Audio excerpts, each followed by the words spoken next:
राधे राधे। ओम नमो भगवते वासुदेवाय। गुरु कृपा ही केवलम।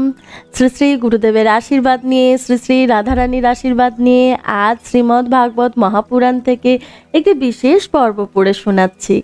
सेटी हलो भगवान जखन निज स्वधामे फिरे जाচ্ছেন ठीक तार आगे तार प्रिय उद्भवके तिनि उपदेश दान करेছেন। সেই উপদেশের মধ্যে তিনি দোষ গুণ নিরূপণ করেছেন আর তার রহস্য বলেছেন। সেটি এখন শ্রীমদ্ ভাগবত মহাপুরাণ থেকে পড়ে শোনাচ্ছি। জয় রাধা বল্লভ, শ্রী হরিবংশ।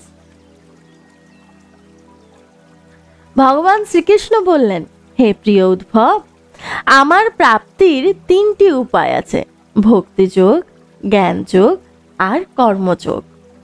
যারা এই পথে অনুগমন না করে চঞ্চলমতি ইন্দ্রিয়ের দ্বারা পরিচালিত হয়ে বিষয় ভোগে মত্ত থাকে, তারা বারে বারে এই জন্ম মৃত্যুরূপ সংসার চক্রে আবর্তিত হতেই থাকে।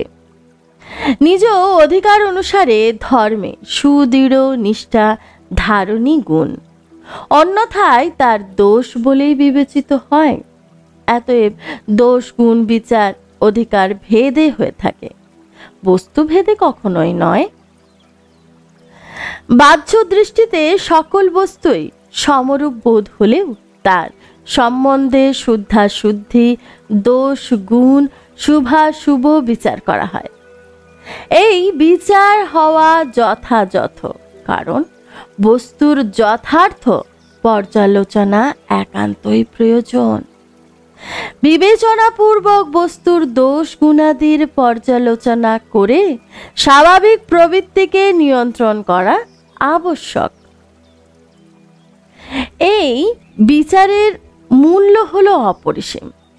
এর দ্বারা ধর্ম সম্পাদনা, সমাজ ব্যবস্থা সুচারু পরিচালন এবং ব্যক্তিগত জীবন নির্বাহ সুষম হয়। এর অন্য লাভও বর্তমান। বাসনাযুক্ত মানব তার সকল স্বাভাবিক প্রবৃত্তির প্রেরণার সম্বন্ধে বন্ধনে যুক্ত না হয়ে শাস্ত্রবিহিত পথে জীবনকে নিয়ন্ত্রণ করতে ও মনকে সংযত রাখতে সক্ষম হয়। হে অকলুষ উদ্ভব, এই উপদেশই আমি পূর্বে মনু আদি রূপে ধর্মের ভার বহনকারী ফলাকাঙ্ক্ষীদের উদ্দেশ্যে প্রদান করেছি।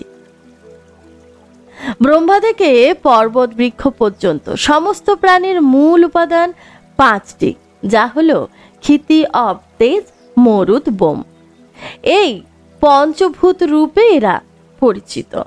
এইভাবে শারীর দৃষ্টিতে সকলই অভিন্ন, আবার আত্মাও তো অভিন্ন। হে প্রিয় উদ্ভব, উপাদান রূপ কারণ পঞ্চভূত সকল দেহে অভিন্ন হলেও বেদ বিধান অনুসারে বর্ণা আশ্রম আদি ভেদে সকলের বিভিন্ন নাম রূপ প্রদান করা হয়ে থাকে, যাতে বাসনা যুক্ত সকল প্রবৃত্তির সংকোচন ও নিয়ন্ত্রণ সক্ষম হয়। এইরূপ ব্যবস্থা পরম আবশ্যক, কারণ তার দ্বারা ধর্ম, অর্থ, কাম, মোক্ষ রূপ চতুর্বিধ পুরুষার্থ সিদ্ধি সম্ভব হয়ে থাকে। হে সাধু প্রবর, দেশ কাল ফল নিমিত্ত অধিকারী এবং ধান্য আদির বস্তুর গুণ বৈষম্যের বিধান দানকারী আমি স্বয়ং। কর্মে উচ্ছৃঙ্খলার প্রবৃত্তি ও মর্যাদা লঙ্ঘন রোধে তা প্রয়োজন হয়। যে দেশে কৃষ্ণসার মৃগ অলভ্য ও নিবাসীদের মধ্যে ব্রাহ্মণ ভক্ত বিরল, সেই দেশকে অপবিত্র জ্ঞান করবে। কৃষ্ণসার মৃগ লভ্য হলেও যেখানে সন্ত ব্যক্তিদের নিবাস নেই, সেই সকল কীটক দেশও অপবিত্র। সংস্কারবিহীন বন্ধা স্থানও অপবিত্র হয়ে থাকে। যে কালে কর্ম সম্পাদনার্থ বস্তু সকল উপলব্ধ হয় ও কর্ম সম্পাদনও সম্ভব হয়, সেই কাল অর্থাৎ সময় পবিত্র রূপে বিবেচিত হয়।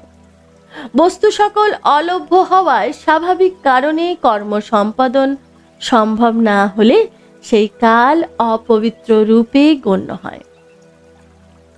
বস্তুর শুদ্ধাশুদ্ধি দ্রব্য বচন, সংস্কার, কাল, মহত্ব অথবা অপ্রাচুর্য হেতুও হয়ে থাকে। যেমন পাত্র শুদ্ধি জল দ্বারাও, অশুদ্ধি মূত্রাদি দ্বারা হয়ে থাকে। আর কোনো বস্তুর শুদ্ধাশুদ্ধি প্রশ্ন উঠলে ব্রাহ্মণের মন্ত্র দ্বারা তার শুদ্ধিকরণ হয়ে থাকে, অন্যথা তা অশুদ্ধ বলে বিবেচিত হয়। পুষ্প আদির শুদ্ধি জল বিক্ষেপণ দ্বারা ও অশুদ্ধির হয় আঘ্রায়ণ করলে। আর সদ্য রন্ধন করা অন্ন শুদ্ধ ও পর্যুষিত অন্ন অশুদ্ধ বলে বিবেচিত হয়। বিশাল জলাশয় ও নদীর জল শুদ্ধ ও ক্ষুদ্র আধারের জল অশুদ্ধ বলে মানা হয়। সামর্থ্য, অসামর্থ্য, বুদ্ধি ও বৈভব বিচার করেও পবিত্রতা অপবিত্রতা নিরূপিত হয়ে থাকে।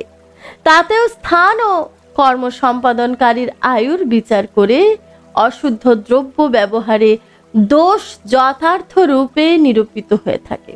যেমন ধনী দরিদ্র, বলবান নির্বল, বুদ্ধিমান মূর্খ, আর উপদ্রুত ও সুখ স্বাচ্ছন্দ্যযুক্ত স্থান। তরুণ বৃদ্ধ বিচার দ্বারা শুদ্ধাশুদ্ধির ব্যবস্থার তারতম্য হয়ে থাকে। শস্য, কাষ্ঠ, হস্তি, দন্তাদি আদি সূত্র, মধু, লবণ, তৈল, ঘি আদি রস, সোনা, পার আদি তৈজস দ্রব্য, চাম এবং মৃত্তিকা নির্মিত কলসাদি দ্রব্য কখনো আপনা আপনি বায়ুর সংস্পর্শে এসে, কখনো অগ্নির সংস্পর্শে এসে, কখনো মৃত্তিকা লেপনে অথবা কখনো জলে বিধৌত হয়ে শুদ্ধ হয়। দেশকাল এবং পরিস্থিতি ভেদে কোথাও বা জল, মৃত্তিকা আদির শোধক দ্রব্যাদি সংযোগের দ্বারা শুদ্ধি হয়, অথবা কোথাও একটা দ্বারাও শুদ্ধি হয়। যদি কোনো বস্তুকে কোনো অশুদ্ধ বস্তুর প্রলেপ হয়, তখন নির্লেপন অথবা মৃত্তিকা লেপন দ্বারা যদি অশুদ্ধ বস্তুর লেপন এবং গন্ধ অপসারিত হয় এবং পূর্ব বস্তু অবস্থায় ফিরে আসে, তখন তাকে শুদ্ধ বলেই গ্রহণ করতে বিধেয়।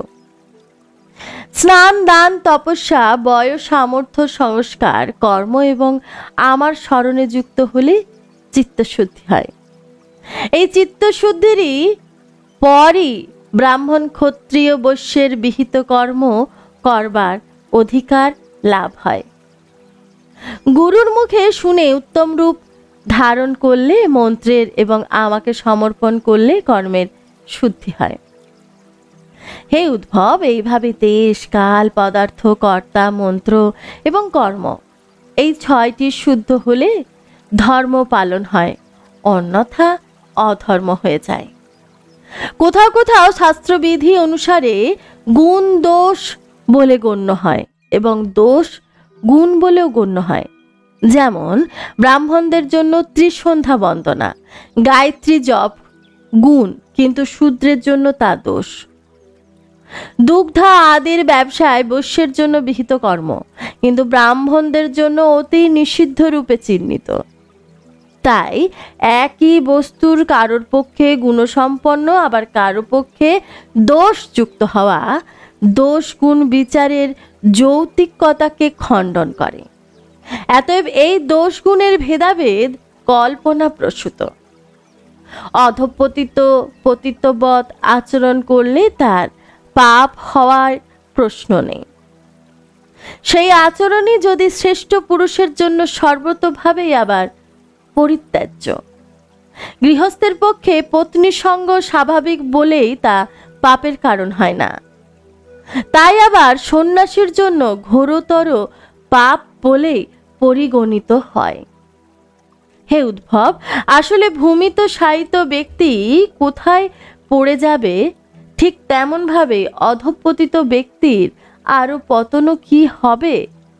সে সকল দোষ গুণ থেকে মানব চিত্ত উপরতর হয়, সেই সকল বস্তুর বন্ধন থেকে সে মুক্ত হয়ে যায়।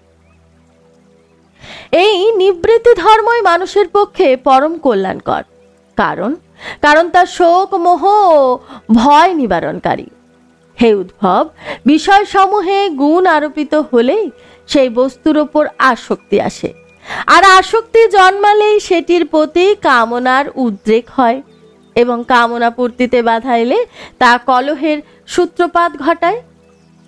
কলহ সহ্যাতীত হলে ক্রোধ আনয়ন করে এবং তার ফলে হিতাহিত জ্ঞান লুপ্ত হয়ে যায়। তা অচিরেই কার্য নির্ণয়ের ব্যাপক চেতনা শক্তিকে লোপ করে দেয়। হে অকপট চিত্ত, চেতনা শক্তি অর্থাৎ স্মৃতির বিলুপ্তির পর মানুষ মনুষ্যত্ব হারায় ও তার মধ্যে পশুত্তর প্রাবল্য আসে এবং সে শূন্যবৎ হিতাহিত জ্ঞান শূন্য হয়ে যায়। তার অবস্থা তখন মূর্ছিত অথবা মৃত ব্যক্তিবৎ হয়। এইরূপ পরিস্থিতিতে তার স্বার্থ অথবা পরমার্থ প্রাপ্তি কোনোটাই সম্ভব হয় না। বিষয় চিন্তায় মগ্ন থেকে সে নিজেই বিষয়রূপ হয়ে যায়। জীবন বৃক্ষবৎ জড় পদার্থ হয়ে যায়। কর্মকারের ভস্ত্রাবৎ তার শরীরের বৃথা শ্বাস প্রশ্বাস ক্রিয়া চলতে থাকে। তার না থাকে নিজের জ্ঞান, না থাকে অন্যের জ্ঞান। সে সর্বতোভাবে আত্মবঞ্চিত হয়। হে উদ্ভব, শ্রুতিতে স্বর্গা আদি ফল লাভের যে বর্ণনা করা হয়েছে তা কখনোই সেইগুলির অনুষ্ঠানকারী ব্যক্তিদের পুরুষার্থ বলে বিবেচিত হতে পারে না। তার উদ্দেশ্য কেবলমাত্র বহির্মুখ ব্যক্তিদের অন্তঃকরণ পরিশুদ্ধির দ্বারা পরম কল্যাণকর মোক্ষের বিবিক্ষার দ্বারা কর্মের রুচি উৎপন্ন করার জন্যই। যেমন ঔষধিতে রুচি উৎপন্ন করার জন্য বালকদের প্রতি সুমিষ্ট কথা বলা হয়ে থাকে। বাবা, চট করে এই পাতার রসটা খেয়ে নাও, তা না হলে তোমার গায়ের জ্বর বেড়ে যাবে। এই উক্তি সন্দেহাতীত সত্য যে জগতে বিষয় ভোগে প্রাণে ও আত্মীয় স্বজনে সকলেই জন্মাবধি আসক্ত, যা আত্ম উন্নতির প্রধান বাধা স্বরূপ আর অনর্থকারী। ঈশ্বর লাভের সাধন পথের কথা যাদের অজানা, তারা স্বর্গাদি সুখ ভোগের বর্ণনাকে যথার্থ মনে করে, তাতে আসক্ত হয়ে তদনুরূপ কর্মের দ্বারা দেবাদি যোনিতে পরিভ্রমণ করে, আবার পুনরায় বৃক্ষাদি মূঢ় যোনিতে পতিত হয়। এই অবস্থায় বেদাদি শাস্ত্র অথবা কোনো বিদ্বান ব্যক্তি যেন তাকে সেই বিষয়াদিতে পবিত্র হওয়ার প্রেরণা দান করবে। কুবুদ্ধিযুক্ত অর্থাৎ কর্মবাদী ব্যক্তিগণ বেদ সমূহের যথার্থ অভিপ্রায় অনুধাবনে ব্যর্থ হয়ে কর্মাশক্তির কারণে স্বর্গাদির বর্ণনাকে পুষ্পবৎ লোভনীয় জ্ঞান করে, তাকে পরম প্রাপ্তি মনে করে বিভ্রান্ত হয়ে থাকে। কিন্তু বেদবেত্তাগণ শ্রুতিসমূহের এই তাৎপর্যের কথা বলেন না। বিষয়াসক্ত দিনহীন লোভী ব্যক্তিরা স্বর্গাদি লোককে বিভিন্ন বর্ণের সুন্দর পুষ্পবৎ পরম প্রাপ্তি জ্ঞান করে, যার ফলে তারা অগ্নি সংশ্লিষ্ট যাগ যজ্ঞাদি কর্মে আকর্ষণ অনুভব করে থাকে। তাদের প্রাপ্তি দেবলোক পিতৃলোক আদিতে সীমাবদ্ধ হয়ে পড়ে। দৃষ্টি অন্যত্র নিবিষ্ট হওয়ায় তারা নিজ ধাম আত্মপদের সন্ধান পায় না। হে প্রিয় উদ্ভব, তাদের সাধনার বিষয় কেবল কর্ম সম্পাদন, যার একমাত্র ফল ইন্দ্রিয় সেবন। দৃষ্টি তমসাবৃত অপরিচ্ছন্ন হওয়ায় তারা জানতে পারে না যে জগৎ উৎপত্তির কারণ ও জগৎ স্বরূপ স্বয়ং আমি অর্থাৎ পরমাত্মা তাদের হৃদয়েই সতত নিবাস করে আছি। যদি পশুহিংসা এবং মাংস ভক্ষণ কার্যে অনুরাগ হেতু তার ত্যাগ সম্ভব না হয়, তাহলে যোগ্য সম্পাদনের মাধ্যমে সেটি গ্রহণ করো। এই বিধান কখনোই উত্তম বলে কিন্তু স্বীকৃত হতে পারে না। তাকে কেবল স্বাভাবিক প্রবৃত্তির ভিন্ন রূপে স্বীকৃতি মাত্র বলা চলে। সন্ধ্যা বন্দনা আদি সম অপূর্ব সুন্দর বিধি ওই সকল বিধির তুলনায় বহুলাংশে প্রকৃষ্ট। এইভাবেই আমার অভিপ্রায় না জেনে বিষয়লোলুপ ব্যক্তিগণ হিংসায় মত্ত হয়ে পড়ে। তারা কপটতা হেতু ইন্দ্রিয় তৃপ্তির অভিলাষে পশু হিংসা দ্বারা প্রাপ্ত মাংস দ্বারা যজ্ঞ সম্পাদন করে, আর যজ্ঞ সম্পাদন করে দেবতা, পিতৃপুরুষ, ভূতাপতি আদি যজদের অভিনয় ক্রিয়া করে থাকে। হে উদ্ভব, স্বর্গাদি পরলোক স্বপ্নে দেখা দৃশ্যের ন্যায় অস্থায়ী, সেগুলিও প্রকৃতপক্ষে অস্তিত্বহীন, শুধুমাত্র শ্রবণেই সুমিষ্ট বোধ হয়। সকাম ব্যক্তি স্বর্গাদি পরলোক ভোগার্থে মনে মনে বহু সংকল্পই করে থাকে। বেশি লাভের আশায় ব্যবসায়ী যেমন মূলধন হারায়, ঠিক সেইভাবে সকাম যজ্ঞে সেই যজ্ঞ অনুষ্ঠানকারী নিজ অর্থ সম্পদ বিনষ্ট করে থাকে। তারা স্বয়ং রজগুণ, শতগুণ অথবা তমগুণে অধিষ্ঠান করে, আর অধিষ্ঠান করে রাজসী, সাত্ত্বিকী, তামসী গুণযুক্ত ইন্দ্রিয়াদি দেবতাদের উপাসনা করে থাকে। তদনুরূপ দ্রব্য আদির দ্বারা কায়িক পরিশ্রম সহকারে তারা কিন্তু আমার পূজায় যুক্ত হয় না। তারা তখন সুমিষ্ট, পুষ্পিত আর অতিরঞ্জিত বৃত্তান্ত শুনে যে এই মর্তলোকে যজ্ঞ সম্পাদন দ্বারা দেবতাদের তুষ্ট করে স্বর্গে গমন করা যায়, স্বর্গে দিব্যানন্দ উপভোগ করা যায়। পুনর্জন্ম হলে অতি কুলীন বংশে জন্মগ্রহণ করে আর ভোগের জন্য সুবিশাল প্রাসাদ লাভ হয় ও অতি বৃহদায় আয়তন সুখ সমৃদ্ধিযুক্ত আত্মীয় কুটুম্ব লাভ হয়। তখন তাদের চিত্ত ক্ষুব্ধ হয়। এই সকল আকাশ কুসুম চিন্তায় বিভোর পাষণ্ডদের আমার বিষয়ে কোনো কথাই ভালো লাগে না। হে উদ্ভব, বেদ সকল কর্ম, উপাসনা এবং জ্ঞান এই তিন কাণ্ডে বিভক্ত। তিন কাণ্ডে প্রতিপাদিত মুখ্য বিষয় হল ব্রহ্ম ও আত্মার একাত্ম। মন্ত্র সকল মন্ত্রদ্রষ্টা ঋষিগণ এবং বিষয়কে মুক্ত কণ্ঠে ঘোষণা না করে গুপ্তভাবে বলে থাকে, এবং আমারও তাই অভীষ্ট, কারণ সকলে তা শ্রবণের অধিকারী নয়। অন্তঃকরণ শুদ্ধ হলে তখনই এ কথা বোধগম্য হয়। বেদ সকল বস্তুত শব্দ ব্রহ্ম, তারা আমার প্রতিমূর্তি, তাই তার রহস্য বোঝা অতি কঠিন। সেই শব্দ ব্রহ্ম পরা পশ্যন্তি ও মধ্যমা বাণী রূপে প্রাণ, মন এবং ইন্দ্রিয়ময়। তার সমুদ্রবৎ সুবিশাল এবং গভীর। তার নাগাল পাওয়া সত্যই বড়ই সুকঠিন। তাই জৈমিনীর ন্যায় অতি বড় বিদ্বানগণও তার সঠিক তাৎপর্য নির্মাণ করতে সফল কোনোদিন হয়নি। হে উদ্ভব, আমি অত্যন্ত শক্তি সম্পন্ন ও স্বয়ং ব্রহ্ম। আমি স্বয়ং বেদবাণীর বিস্তার করছি। যেমন পদ্মনালে অতি সূক্ষ্ম সূত্র থাকে, তেমনভাবেই এই বেদবাণী প্রাণীকুলের অন্তঃকরণের অনাহত নাদ রূপে অভিব্যক্ত হয়। ভগবান হিরণ্যগর্ভ স্বয়ং বেদ মূর্তি এবং অমৃতময়। প্রাণ তার উপাধি এবং স্বয়ং অনাহত শব্দ দ্বারাই তার অভিব্যক্তি হয়েছে। যেমন ঊর্ণনাভ নিজ ইচ্ছায় মুখ্য দ্বারা জাল বিস্তার করে এবং আবার তা গিলে ফেলে, তেমনভাবেই তিনি স্পর্শা আদি বর্ণ সকল সংকল্পকারী মনরূপ নিমিত্ত কারণ তার বৈখরীর বেদবাণীকে স্বয়ং অভিব্যক্ত করেন এবং তারপর তাকে নিজ স্বরূপেই লীন করে নেয়। এই বাণী হৃদয়গত সূক্ষ্ম ওমকার দ্বারা অভিব্যক্ত স্পর্শ এই বর্ণসমূহের বিভূষিত।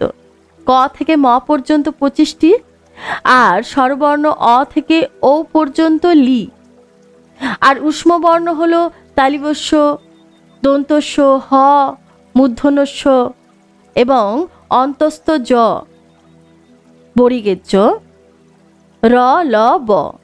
এই বর্ণসমূহে বিভূষিত,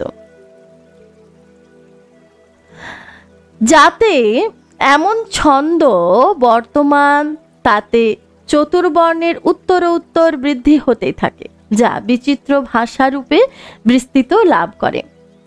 চারে অধিক বর্ণের কিছু ছন্দ সকল এইরূপ আছে, যেমন গায়ত্রী, উশিক, অনুপুষ্ট, বৃহতি, পংক্তি, ত্রিস্ফুট, আর জগতি, অতিচ্ছন্দ, অত্যষ্টি, অতিজগতি আর বিরাট। কর্মকাণ্ডের মাধ্যমে এই বেদবাণীর যথার্থ উদ্দেশ্য কি? উপাসনা কাণ্ডে কোন কোন দেবতাদের লক্ষ্য করা, আর জ্ঞান কাণ্ডের প্রতীতি সমূহের অনুবাদের মাধ্যমে যে প্রভূত বিকল্প প্রকাশ করে, এই বিষয়ক শ্রুতির রহস্য আমি ব্যতীত আর কেউই অবগত নয়। আমি এখন সুস্পষ্টভাবে তোমাকে অবহিত করছি যে শ্রুতিসমূহের উল্লেখিত কর্মকাণ্ডের বিধান সকলের লক্ষ্য শুধুমাত্র আমি। উপাসনা কাণ্ডের উপাস্য দেবতারূপে তারা আমারই বর্ণনা দেয়, আর জ্ঞান কাণ্ডেও আকাশাদি রূপে আমাতেই অন্য বস্তু সকল আরোপ করে দেয়, তার নিষেধ নির্ণয় করে। আর সম্পূর্ণ শ্রুতির কেবল এই তাৎপর্য যে তা আমার আশ্রয় গ্রহণ করে আমাতেই ভেদ আরোপ করে, মায়া মাত্র বলে তার অনুবাদ করে এবং অন্তে সবের নির্দেশ করে নিষেধ করে দেয়, আর আমাতেই শান্ত হয়ে যায়। আমি কেবল অধিষ্ঠান রূপে অবশিষ্ট থাকি। রাধে রাধে। এখানেই কথার বিরাম দিচ্ছি, আর সকলকে জানাচ্ছি রাধে রাধে। এতক্ষণ অবধি যা কিছু পড়ে শোনালাম সবই শ্রী শ্রী রাধারানীর শ্রী চরণে নিবেদন করছি, শ্রী শ্রী গুরুদেবের কৃপায়। জয় রাধা বল্লভ, শ্রী হরিবংশ।